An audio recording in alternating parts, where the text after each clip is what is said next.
The greatest enemy of the British Empire, লিখেছেন কবি সুবোধ সরকার।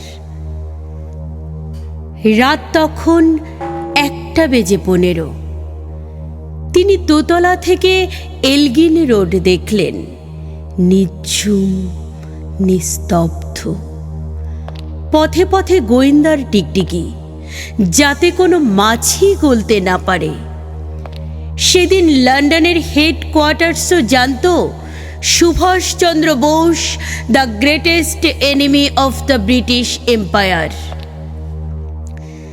লালবাজারের commissioner sir Fairweather নির্দেশিকা জারি করেছেন, এলগিন রোড অবরুদ্ধ করো, বাঙালিকে বিশ্বাস করি না। পাঠান ছদ্মবেশ নিয়ে আয়নার সামনে দাঁড়ালেন সুভাষ। নিজের বিছানার দিকে তাকালেন।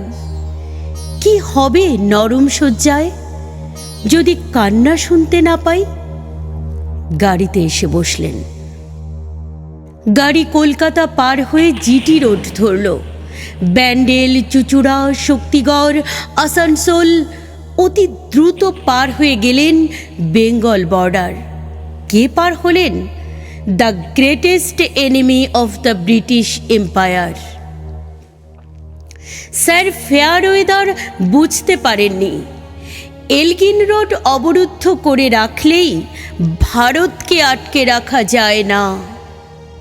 বেঙ্গল বর্ডারে গাড়ি থামালেন, নেমে দাঁড়ালেন।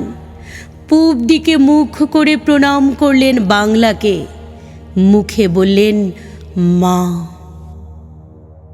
গোমো জাংশন, এইখানে দিল্লি কালকা মেল থামবে, ফ্রন্টিয়ার এক্সপ্রেস।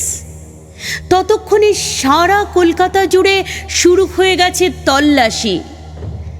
সুভাষ দাঁড়িয়ে আছেন সমাহিত, জনমানবহীন গোমো জাংশনে। ট্রেন এসে দাঁড়ালো।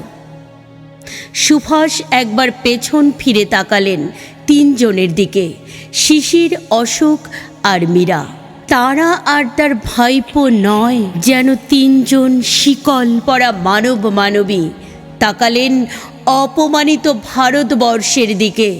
তিনি যাবেন কাবুল, কান্দাহার হয়ে জার্মানি।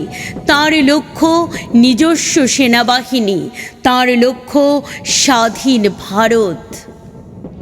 গোমো জাংশনে তখন শুধু কুয়াশা, এক ভারতবর্ষ কুয়াশা।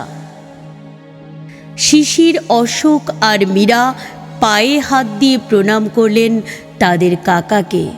কাকাকে না সেই লোকটাকে, the greatest enemy of the British empire.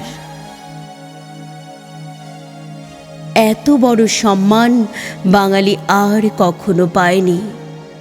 কালকা মেলে পা দিতে গিয়ে সুভাষ আর একবার ঘুরে দাঁড়ালেন ভারতবর্ষের দিকে, উচ্চারণ করলেন মা।